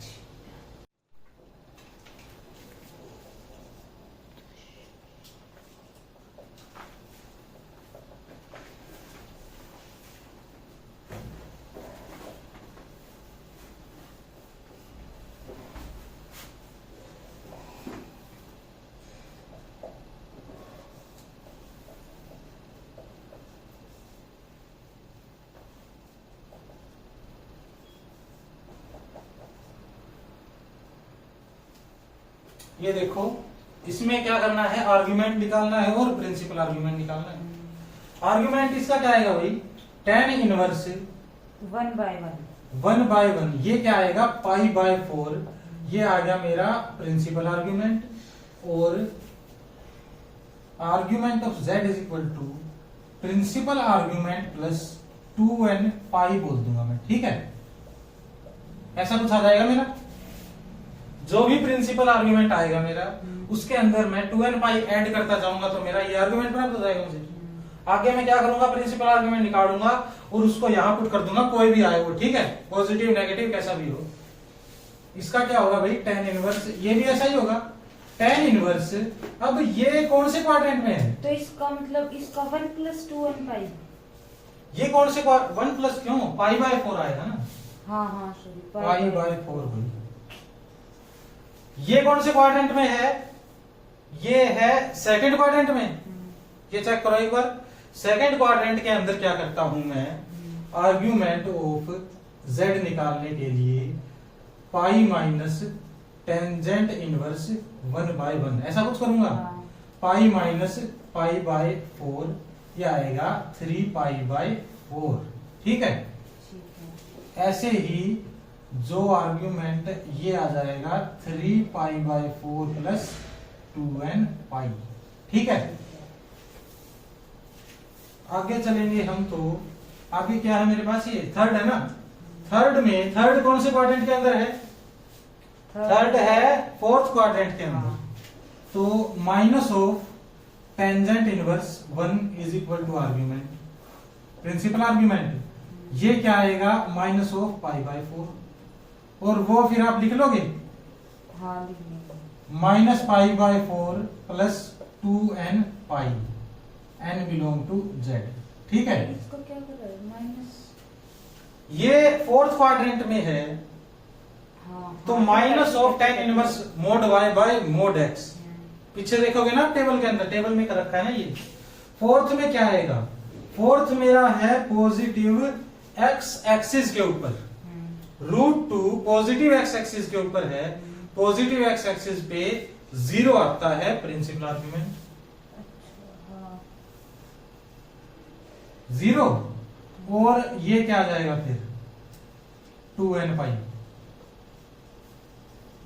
ठीक है। ये क्या आएगा भाई 3, ये 3 आइटा, ये है पॉजिटिव y एक्सिस के ऊपर, तो पाई बाय 2 आ जाएगा, ठीक है। आई बात समझ में, अच्छा, ये नॉट डिफाइंड आएगा, हाँ। ये है, ये कहां बताओ, ये है पॉजिटिव नेगेटिव x एक्सिस के ऊपर, आयटा स्केयर है तो नेगेटिव एक्स एक्सिस के ऊपर है तो पाई आएगी प्रिंसिपल आर्ग्यूमेंट की वैल्यू, और पाई प्लस 2n पाई कर दूंगा मैं तो जनरल आर्ग्यूमेंट आ जाएगा। ठीक है, ठीक है। और ये कहाँ है, ये भी मेरा पॉजिटिव y एक्सिस के ऊपर है तो पाई बाय 2 आ जाएगा यहाँ पे। ठीक है, और general argument pi by 2 plus 2n पाई, ऐसे हम आर्ग्यूमेंट निकाल सकते हैं। ठीक है, अब लिखो इन आर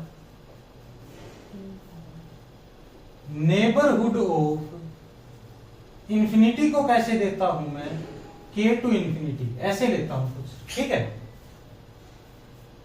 और नेबरहुड ऑफ माइनस इंफिनिटी को लेता हूं वो कुछ इस प्रकार से लेता हूं, ये कुछ भी आ जाएगा। ठीक है,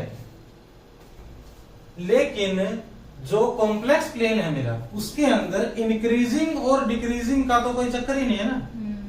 इसके अंदर क्या है कि छोटा होता गया और अनबाउंडेड हो गया आर्बिट्रेरी स्मॉल की तरफ से, यहां पे आएगा भाई, यहां पे तो आएगा ओपन, यहां पे आएगा क्लोज, ऐसा कुछ होगा। ठीक है, यहाँ के बढ़ता जा रहा है और अनबाउंडेड हो गया आर्बिट्रेरी लार्ज। ठीक है, लेकिन कॉम्प्लेक्स के अंदर, कॉम्प्लेक्स प्लेन के अंदर इंक्रीजिंग डिक्रीजिंग का तो कोई कंसेप्ट ही नहीं है, कोई नंबर किसी से छोटा नहीं है, कोई नंबर किसी से बड़ा नहीं है, आर्बिट्रेरी स्मॉल लार्ज का कोई चक्कर नहीं है। उसके अंदर क्या होगा, प्लस इंफिनिटी माइनस इंफिनिटी का कोई रोल नहीं होगा, डायरेक्ट ही इंफिनिटी होगा बस उसके अंदर। ठीक है, नोट में लिखो as there is no concept of increasing or decreasing in complex plane,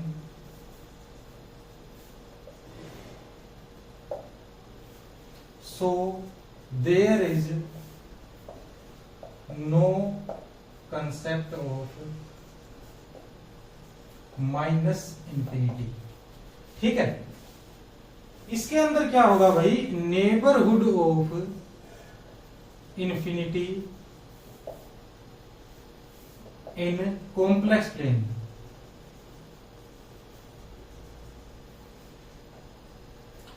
ये क्या होगा, किसी भी पॉइंट से बाहर की साइड के सभी जो पॉइंट्स होंगे, ये जो ऐसे अप्रोच करेंगे ना पॉइंट, ये पूरा ही प्लेन क्या है, कहीं से अप्रोच कर लो नेबरहुड ऑफ इंफिनिटी आएगा, सभी पॉइंट्स कहीं से भी जाएंगे इंफिनिटी इनफाइनाइट लार्ज होते जाएंगे। ठीक है, अब अगर आपको इंफिनिटी का ये नेबरहुड आइडेंटिफाई करना हो तो मैं क्या कहूंगा, बाउंडेड के आउटसाइड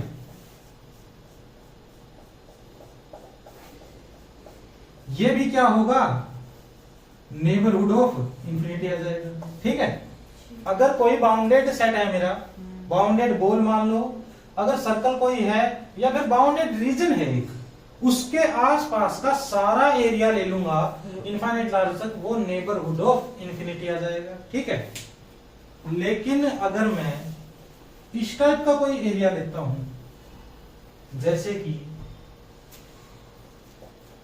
ऐसे ले लिया भाई, ये सारे पॉइंट आर्बिट्रेरी लार्ज तक है। ठीक है, तो ये क्या होगा, इसमें हर डायरेक्शन कंसीडर नहीं कर रखी।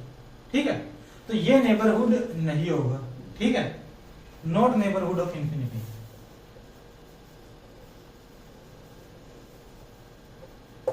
क्यों, क्योंकि सभी डायरेक्शंस कंसीडर नहीं कर रखी।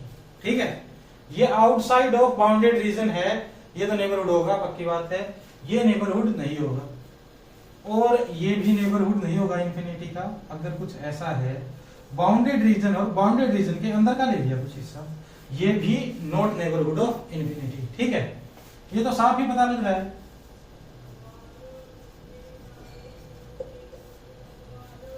ठीक है,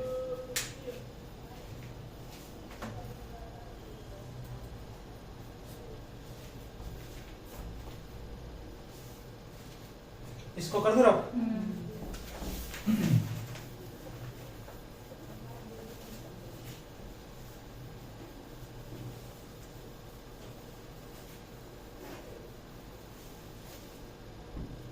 अब लिखो कॉम्प्लेक्स सीक्वेंस।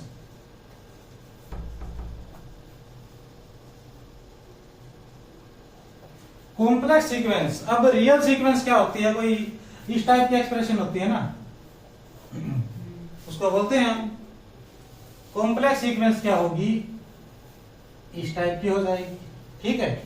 और ये कैसी नजर आएगी, xn प्लस आइटा yn, ये दोनों क्या है, रियल सीक्वेंस मेरे पास, ठीक है। सीक्वेंस के बारे में हम बहुत कुछ जानते हैं, वो सारा कुछ मैं यूज कर लूंगा यहाँ पे। और Zn के बारे में अगर कुछ लिखना होगा तो क्या लिखूंगा, Zn approaches to L if and only if, approaches to नहीं, converges to L, ठीक है। कन्वर्जेंट कब होती है कोई सीक्वेंस, जब वो बाउंडेड होती है और एक यूनिक लिमिट पॉइंट मिलता है उसका, ठीक है। इफ एंड ओनली इफ, ये xn प्लस आइटा yn है ना मेरे पास, कन्वर्जेस टू L, ठीक है। If and only if xn converges to L1 and yn converges to L2 such that L is equal to L1 plus iota L2, ठीक है। ये बात आई समझ। कोई भी सीक्वेंस होगी अब मेरे पास, L पे कब जाएगी, जब ये L1 पे जाती हो और ये L2 पे, और L दिखेगा कैसा, L1 प्लस आइटा L2 इस टाइप का दिखेगा। इसके बारे में मैं जानता हूं, इसके बारे में काम करूंगा सारा, और L ऐसे निकाल दूंगा, ठीक है। आई बस समझ। अब क्या बात आती है मेरी, जो xn है, ये xn yn तो इंफिनिटी और माइनस इंफिनिटी पे डाइवर्ज कर जाती थी वही, है ना। ऐसा यहां पॉसिबल नहीं होगा। Zn जो मेरी होगी ओनली इंफिनिटी, ये माइनस इंफिनिटी पे कभी नहीं जाएगी, ठीक है, क्योंकि माइनस इंफिनिटी का कंसेप्ट ही नहीं है कॉम्प्लेक्स के अंदर। डाइवर्ज करेगी या तो ओसिलेट करेगी या फिर प्लस इंफिनिटी पे ही डाइवर्ज करेगी, ठीक है। या तो कन्वर्ज करेगी, बढ़िया बात है, कन्वर्ज करेगी तो, या ओसिलेट करेगी या फिर प्लस इंफिनिटी पे डाइवर्ज करेगी, ठीक है। बाकी सारे जितने भी रूल हैं वे सभी मान्य होंगे इसके ऊपर, सीक्वेंस के ऊपर।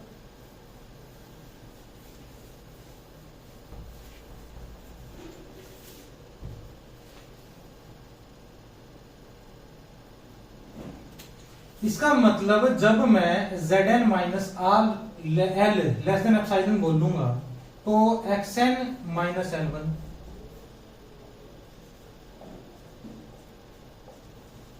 यही इंप्लाई करेंगे, नहीं पूरी डेफिनेशन नहीं लिख रहा मैं, बस डेफिनेशन का इतना हिस्सा तो यही इंप्लाई करेगा, ठीक है।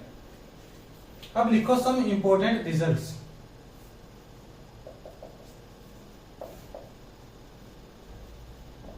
इसमें क्या लिखूंगा मैं, सबसे पहले तो अगर Zn जो है वो तो जा रही है Z पे, Z कोई कॉम्प्लेक्स नंबर है, Wn जा रही है W के ऊपर, तो alpha Zn plus beta Wn ये किसके ऊपर जाएंगी, alpha Z plus beta W। ये अलजेब्रा ऑफ सीक्वेंस करवाया था ना जब रियल सीक्वेंस, तब किया था हमने ऐसा कुछ काम। और अगर Zn जा रही है Z के ऊपर तो ये क्या होगा, एक यूनिक लिमिट पॉइंट होगा ना।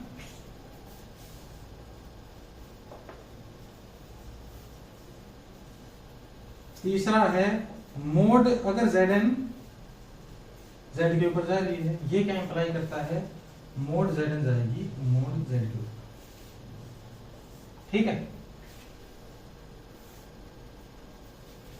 चौथा है Zn अगर 0 पर जा रही है, ये इफ एंड ओनली इफ आएगा, ये इंप्लाई भी क्या है, if and only if mode Zn 0 के ऊपर जाएगी, ठीक है।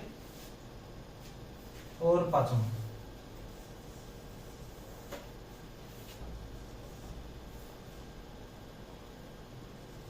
वो ये सेम ही बात आ गई, अगर ये इस पे जा रही है, इफ एंड ओनली इफ, ये है भाई real part of Zn converges to real part of Z, imaginary part of Zn converges to imaginary part of z, ठीक है। और zn बार ये ठीक है। छठा, zn goes to z implies zn bar goes to z बार, ठीक है। सब कुछ इसमें एप्लीकेबल होगा, सीक्वेंशियल क्राइटेरिया से लेकर एल हॉस्पिटल रूल तक सब कुछ वैलिड होगा यहाँ पे, ठीक है। नोट कर लिया होगा।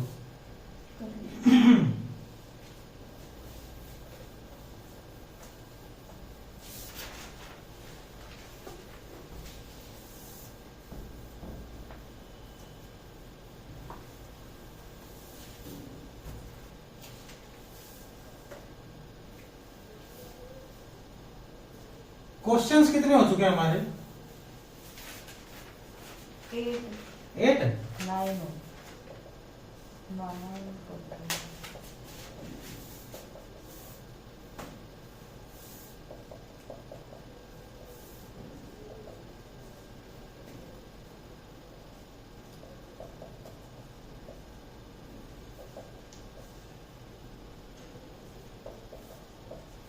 ये देखो, अब इसके बारे में क्या कहोगे आप? ये है मेरे पास सीक्वेंस 0 प्लस 1/n आइटा, ऐसा कुछ है ना। ये किसके ऊपर जाएगी अब बताओ? ये कन्वर्ज करेगी 0 प्लस 0 आइटा के ऊपर, ठीक है। ये रियल है, ये नल सीक्वेंस है, कांस्टेंट है 0। ये 1/n के तौर पे मान लो, 1/n भी 0 पे जाएगा तो L1 प्लस L2 आइटा ये आ जाएगा 0 प्लस 0 आइटा।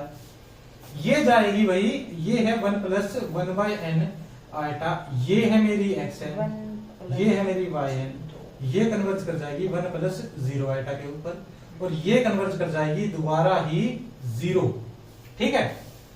ये भी 0 पे कर जाएगी 1/n plus iota by n। इसके बारे में क्या कहोगे आप? इसके बारे में मैं ये कहूंगा कि आइटा अगर 2k है, 2k मतलब 2k तो सभी आ जाएंगे 2 में, तो आइटा को मैं मान लेता हूं कि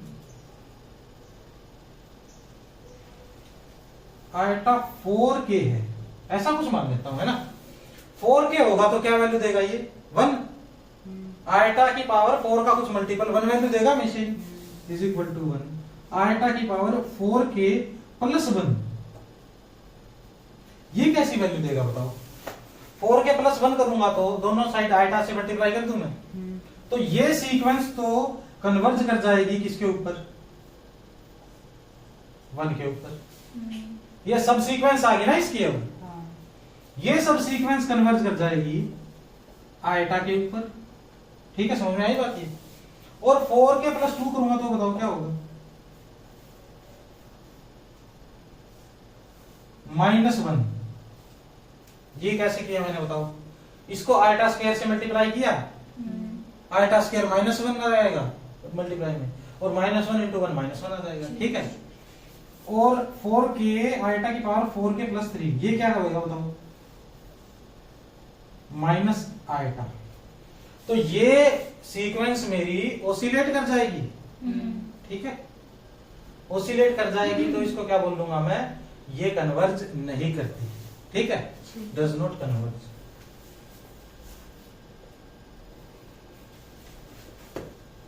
क्वेश्चन नंबर 14, अगर मेरे पास कोई ऐसी सीक्वेंस है Zn, ठीक है, और मोड Z लेस देन 1 है, तो क्या कहूंगा मैं कि Zn कन्वर्जेस टू 0, ठीक है। जैसा कि रियल नंबर्स में करते थे हम, सेम टू सेम वही काम यहां करेंगे। आई बात समझ में? n/n plus iota, question 16, cos n pi plus iota, ये आएगा आइटा की power n into sine n pi by 4।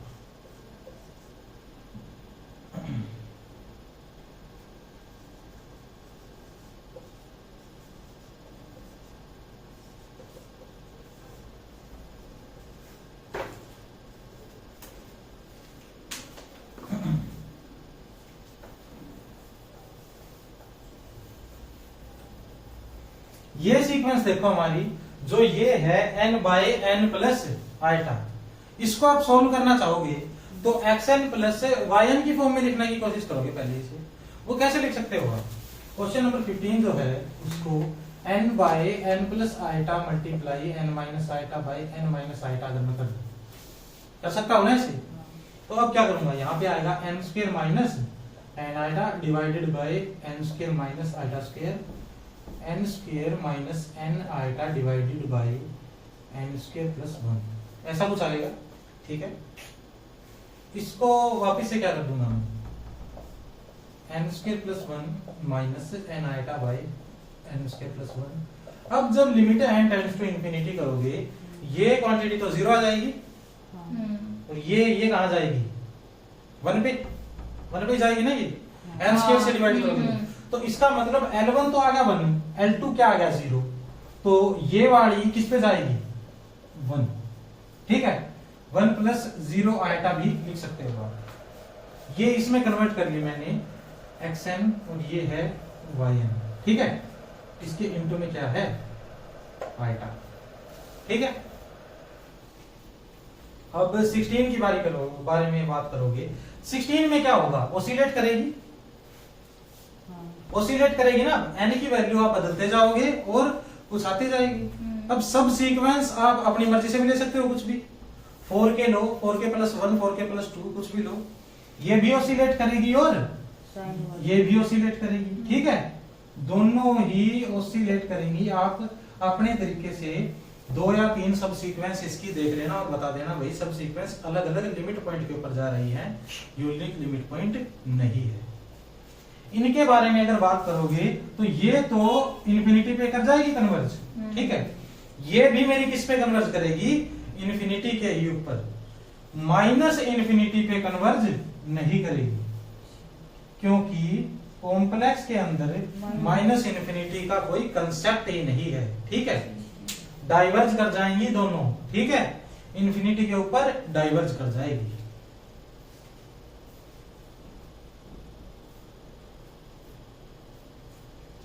ऐसा कुछ है question 20, n minus iota by n, तो ये भी क्या है, डाइवर्ज कर जाएगी इन्फिनिटी के ऊपर। ठीक है, आई बस समझ में।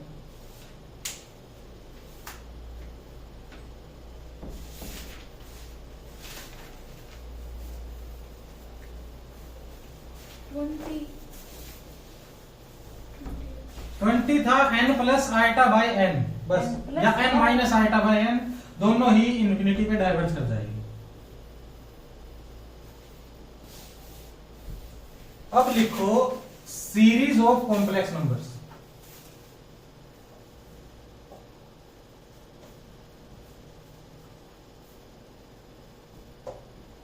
जैसे ये सीरीज थी रियल नंबर की, ठीक है, सीरीज ऑफ रियल नंबर, वैसे ही यहां पे Zn आ जाएगा, ये क्या आ जाएगी, सीरीज ऑफ कॉम्प्लेक्स नंबर। ठीक है, ये Zn भी क्या होगी, अब कुछ xn प्लस आइटा yn होगी। ठीक है, और ये अगर मैं सबमिशन अलग करूंगा, ठीक है, ऐसे कुछ नजर आएगा। तो अब लिखो Zn is convergent if and only if both xn and submission yn converges। तो ये भी चेक करने के लिए क्या करना पड़ रहा है, मुझे दो रियल ही चेक करनी पड़ रही है, कॉम्प्लेक्स कहां चेक कर रहा हूं, है ना। कॉम्प्लेक्स का क्या रोल है, आइटा का रोल है बस कॉम्प्लेक्स में। आई बस समझ में।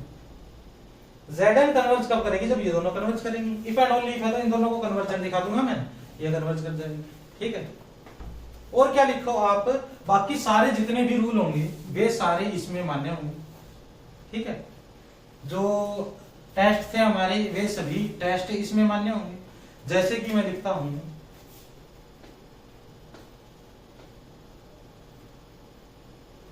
रेशियो टेस्ट,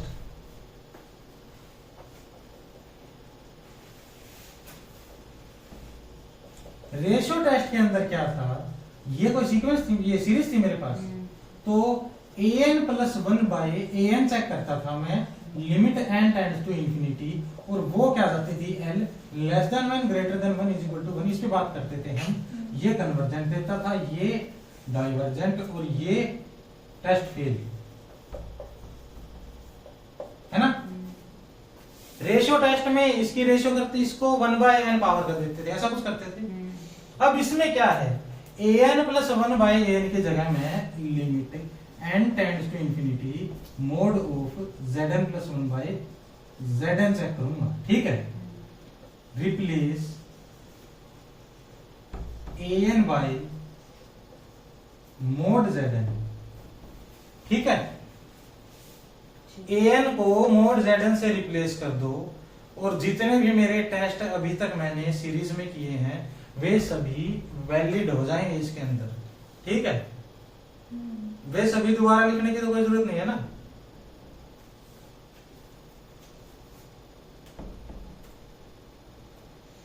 कंपैरिजन टेस्ट भी सारे वैलिड हो जाएंगे, सब कुछ वैलिड हो जाएगा भाई, ठीक है।